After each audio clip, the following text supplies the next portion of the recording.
Good morning, everyone. It's good to be back in New York with you. Today, I'm going to begin by just giving you an update of some of our progress to date. Then I'm going to segue into our strategy to win in the US, and then finalise with you how we'll run the business to deliver on that strategy. When I spoke to you last October, I told you that my goal for this current year was to improve the core, the stores, and to return the business to comp sales growth. And we have. We've been hard at work, and we're just starting to see some green shoots. As I get around the stores, I'm seeing associates taking more ownership of their jobs. And I'm seeing that regularly. There's a sense of momentum starting to occur within the business, a changing attitude across those on the front line serving our customers. Comp sales are up, and so's traffic. Unit sales are trending north. Customers are beginning to like what they see. You know, in February of this year, we challenged all our stores, and we have 4,597 of them, to improve their clean, fast, friendly scores. And we wanted them at a particular level by October the 1st of this year. Well, we've made good progress. In February, only 16% were at their initial goal. We're now at 67. I want to be clear, we've still got lots of room to improve. And we've already put another line in the sand, and we've raised the bar higher for where we now expect them to get to. The good news is that we've found a really good correlation between the higher your score is in clean, fast and friendly, the higher your sales, the more traffic you get in, and the more satisfied customers. The other thing that we're starting to see is an improvement in our Net Promoter Score, meaning that more of our customers are starting to speak positively about Walmart. Now, I personally find this measure to be really authentic, and I'm encouraged. Again, we're not where we need to be, but I am pleased with the trajectory we're starting to see. You know, if you haven't been into one of our stores in a while, let me describe what you might find one busy afternoon. In the main, I think you'll see we've got clean floors. We've got better fresh. Pickup is newly branded, and customers can clearly identify where they need to go to find items they ordered online. There's a better in stock. Store managers and department managers are visible on the sales floor. Associates are more friendly, they're wearing their vests, and they've got their new name badges on that say, "Our people make the difference." We're proud of the progress that we're making, but we know that we still have much, much more to do. From a top-line perspective, we know that we've also got some tailwinds from fuel prices. But that is being offset by deflation in food. Operating profit is being pressured by margins in pharmacy, increased shrink, and associate hours. So in pharmacy, we've got several work streams in place right now that are working on building new systems and tools to help offset some of the reimbursement pressures that we are seeing and we expect to see in the foreseeable future. When it comes to shrink, we're tackling that in 3 ways, using technology, analytics, and best practices, including training. I'm confident that in time, the plan we have in place with shrink will turn that into a tailwind for our business. So with that update on the business, I'll expand on what you've already heard this morning and share more about our strategy for winning the US. A strong performing US business is key to the future success of the company.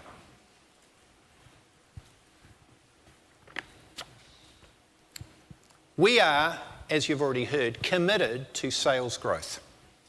We will invest to grow the top line faster than the market, increase market share, and deliver shareholder value. To grow, we must invest.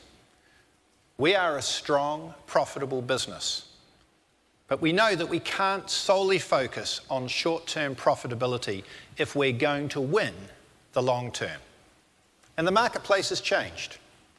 The majority of our competitors, including hard discounters and online competitors, are investing in the US and pursuing growth.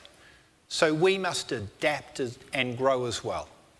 So we'll invest now to improve the experience and grow the top line. That will allow us to buy for less. We lower the cost of goods, which in turn generates savings, and we invest that in price.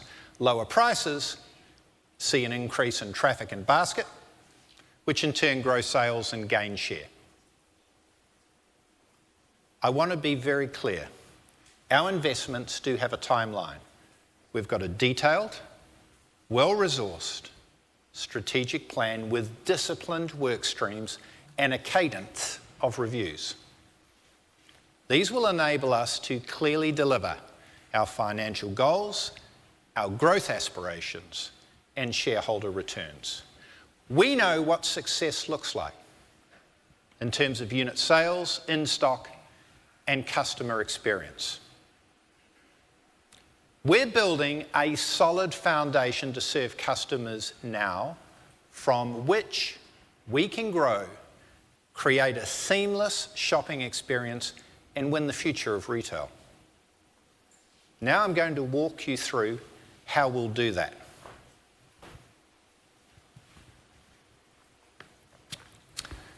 The first part of the company strategy that Doug outlined this morning is win with stores.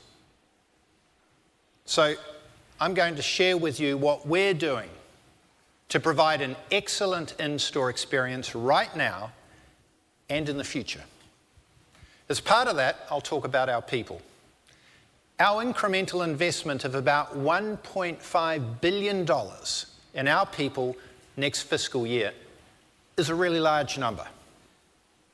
But we're confident it is the right thing to do and essential to building the best talent in retail. Then I'll walk you through what we're doing in 3 of the growth areas that Doug identified. Firstly, value. Low prices have always been a key differentiator in the marketplace. As we invest to grow, we will invest in price, and we will never compromise on quality. 2, be great merchants. Assortment is the lifeblood of our business. We're using data and analytics to determine what our customers want. And 3, convenience. We're uniquely positioned with our large footprint to provide seamless access to merchandise across all channels. So first, we'll win with stores. To do that, associates need to have tools to do their jobs better. And as we've invested in customer experience this year, we're improving the way we work. And we're moving pretty quickly out there. Improve technology. You know, we gave all our store managers tablets in August of this year. All department managers now have handheld mobile devices instead of Telzons. Both devices provide real-time access to information key to store performance, and they've moved associates and managers from the back room to the sales floor where they're now serving customers. We've simplified processes. We've reduced modular changes. We've been disciplined about feature displays. What you receive in the back door is what you've got to be able to fit on the floor. We've pulled back significantly on advertising tabs and stopped co-op marketing. Our in-stock level is improving. Through a focus on replenishment, we have moved thousands of items to overnight delivery. We have something called top stock in neighbourhood markets. That's where associates can just simply reach to the stock on the top shelf instead of having to go out to the back room. Early indications as we roll this through every neighbourhood market are really promising. We're seeing a reduction of inventory in stores and improved service levels. We'll roll that out to all Supercenters by May 2016. As well as that, our Supercentre inventory process is streamlined. We used to have IMS. We now have a new program. It's called Customer Availability Program, CAP for short. It's resulted in inventory reduction in stores and better availability for the customer. When our associates combine CAP with the new technology we're giving them, there's a 50% time saving in the back room, 90% on the sales floor. It's simplifying their life. We're also optimising flow. Our objective is simple. Merchandise should only ever move one way in our business, from the back to the front and then out the door. We've also been hard at work at redesigning our Supercenters and neighbourhood markets. Let me share a few details with you. Supercenters are a strong, profitable format. It's the best in the world, in my view, but we're working to make them even better, to meet changing customer needs. So we're continuing to moderate our Supercentre build-out next year to ensure long-term success. We'll build 50 to 60, which includes relocations and expansions. We've done a deep dive into what the customer wants, and we've found that the top drivers of customer satisfaction are fast checkout, ability to easily navigate the store, a relevant assortment, and products in stock. We're piloting and testing lots of changes, which is fun. And we're going to take the very best of what we've learned and we'll retrofit that into our fleet on an ongoing basis. New stores will also reflect the changes. But of course, the Supercentre is more than just a store. As we further integrate with e-commerce, it's about the offering the Supercentre provides. Pickup, online, fuel, and of course, great merchandise at our everyday low prices.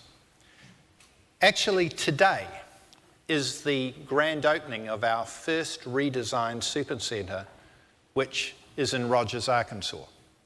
I wish I was there. But you would see if you were there that we're in mode and we're beginning to test the first phase of our changes. So let's take a look at a video of what we've actually done.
It's the first one we've got down. I'm pretty pleased actually with where we've got to. If we were actually standing in the store today, as you walked in, I think you would notice things like an improved vista across the store. It's actually pretty easy to navigate when you're in the store. So it's obviously a bit lighter, a bit brighter. Really pleased with how fruit and veg has come up. We're testing some things there in deli. We've had a look at assortments. There's some extra items in there in terms of fresh. You would have picked up on the video that baby becomes pretty important for us. It's got an increased footprint, it's got increased assortment, but we're really leaning into how we now get close to the .com opportunity. So obviously we're rolling Wi-Fi into all our stores. We've not only got, roughly 120,000 SKUs available in a supercentre, but of course there's many millions more online you can order anytime you want and have them shipped to the store for free. Even things like automotive, I'm really pleased with the progress I'm seeing there, and we've just made some important customer changes to how that looks. And of course the front end, and we'll continue to test and have a look at what we're doing with things like scan and go and self-scan and belted self-scan, but I like some of the changes that we're seeing there, and you'll see components of this getting rolled out reasonably quickly as we move through into next year. So now to neighbourhood markets. And they're just such a terrific complement to a supercentre. And we're running them better. And we're confident that they're uniquely positioned to compete. We'll moderate growth this year and build 85 to 95 new stores.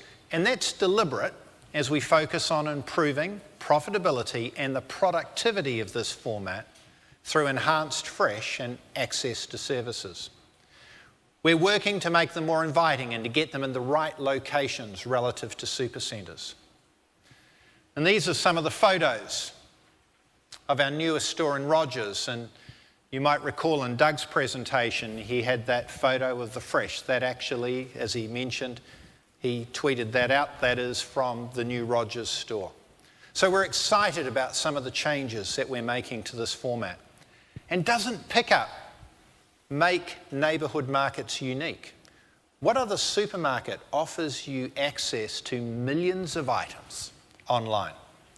Customers love the convenience, the fresh, access to fuel and pharmacy.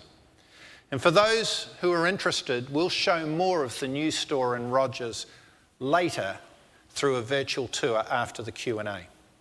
And before you leave, you'll all receive a virtual reality headset, one of these, to take with you to experience the tour on your own.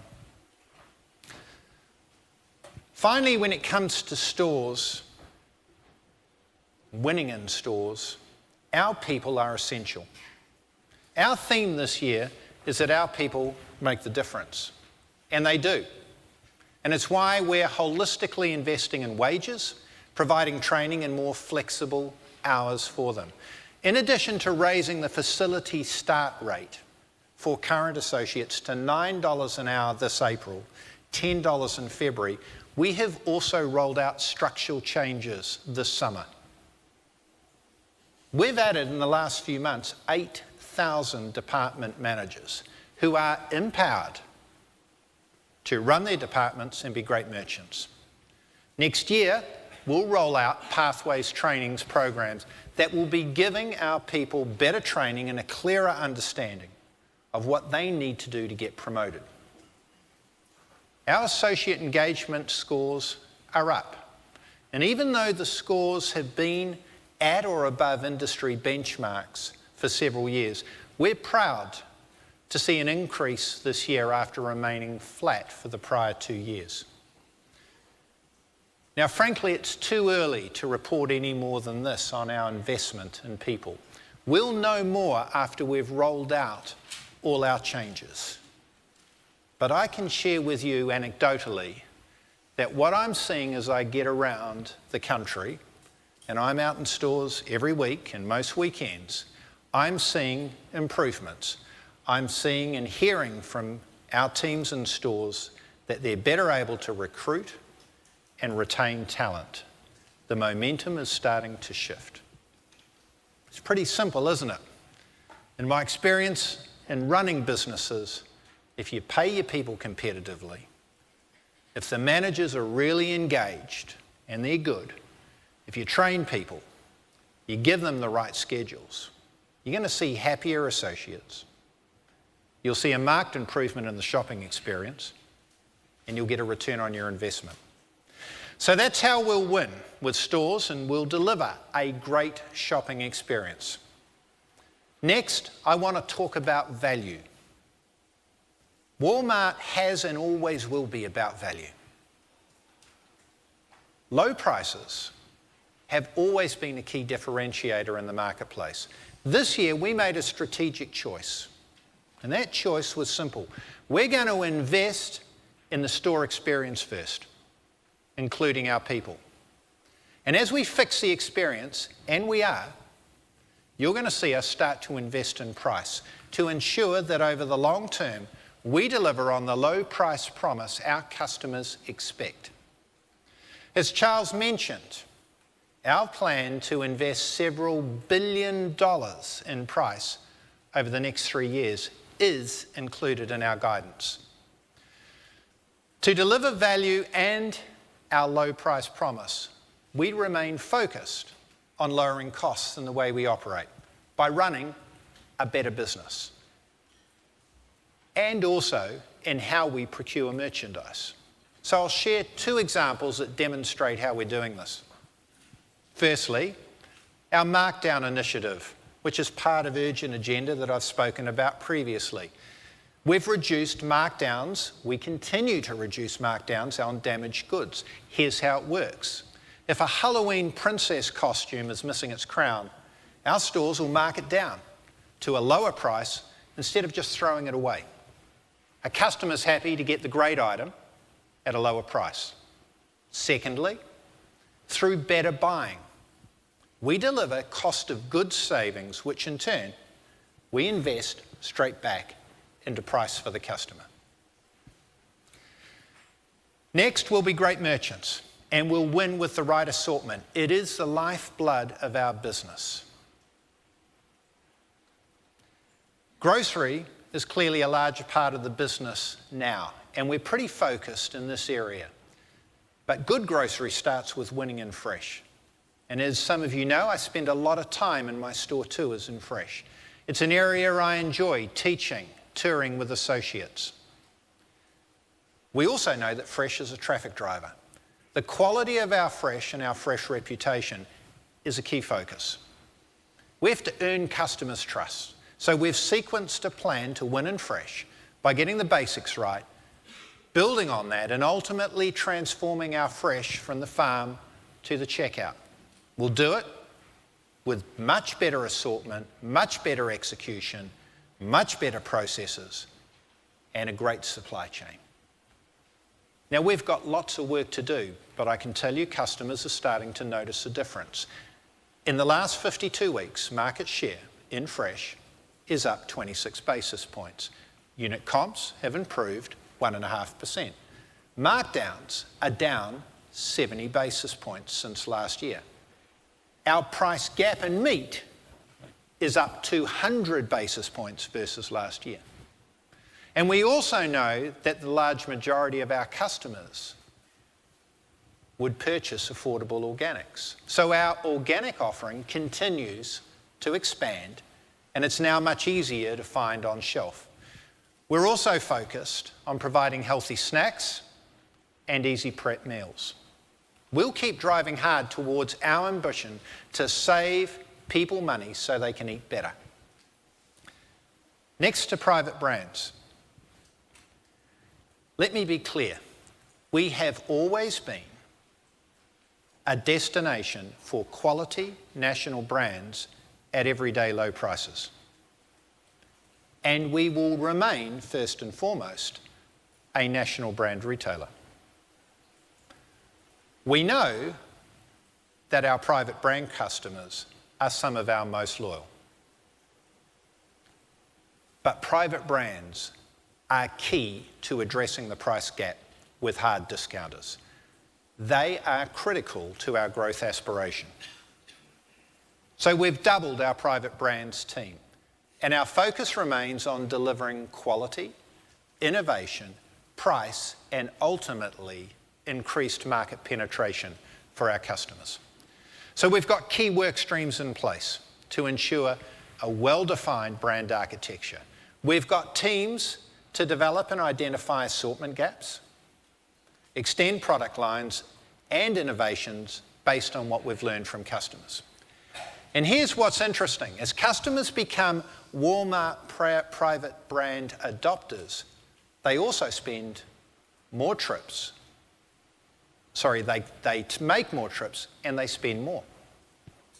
In fact, of this increased spend, half of it is on non-private brand items. This means that as customers become more engaged with private brands, they become more engaged with Walmart overall. So we're excited about the opportunity. Overall, you'll also see us bringing discipline to our assortment in grocery and the total box. We've got data from 80 million households. We're introducing new capabilities to give merchants the tools they need to develop an assortment that fits the way a customer shops. This includes advanced decision trees, dendrograms, measures of loyalty, substitutability, and improved store clustering analytics. Now, we're already underway in 7 categories. We're testing the results. Our plan next year is to address a further 76 categories and the remainder the following year. Finally, to convenience. As customers value convenience more than ever, Walmart has a distinct advantage with our large footprint.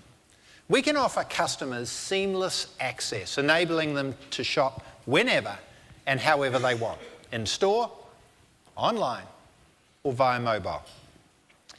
We know that customers who shop across all channels spend more. Doug showed us that. It's the sweet spot that he referenced. You can see it here. It's in play now in some of our stores. The ability for the customer to use their mobile, even while they're in the shop, scan that item, identify what they want, ship it to the store, pick it up. Next to online grocery, an associate loading groceries into a customer's car. It could be me. I often use the grocery pickup on the way home. Customers love the ability to order their groceries online or on their phone and pick it up when it's convenient. We know that the basket for customers who shop online is 2 times the average Supercenter basket, and that many online grocery shoppers are new customers to Walmart. So we're gaining new Walmart customers. We're excited about the potential here. Pickup has been a priority this year. Customers love it when we do it well, and we're always working to make it better. In fact, pickup foot traffic this year is up significantly in neighbourhood markets. Let's have a look at the advert that we'll start to run next week.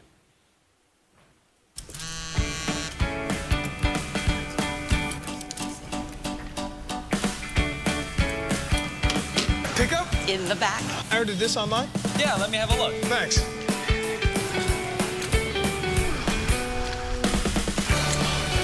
Hey, guys. Hey, Bobby! Nice, right? Yeah. Buy now, online, or through our mobile app and pick up in store. Happy birthday, honey! Because every day is an opportunity to make your day better. Walmart. So you'll see that start to hit the airways from next week. We're also, as we speak, hiring an additional 3,500 department managers who will be working in pickup for this holiday season and beyond. We need to do that so that we really make this a fantastic opportunity for everyone. Here are a few customer comments about pickup. It's easy, it's convenient, it's fast, it's free. I was in and out. So we're excited about our offering in store, but the real power here is when you take the world's biggest retailer and you connect it to a digital platform. We will be, as Doug said, the first retailer in America to offer a seamless shopping experience at scale. So where does that leave us? As we've discussed, we're focused on growth, specifically on driving the top line.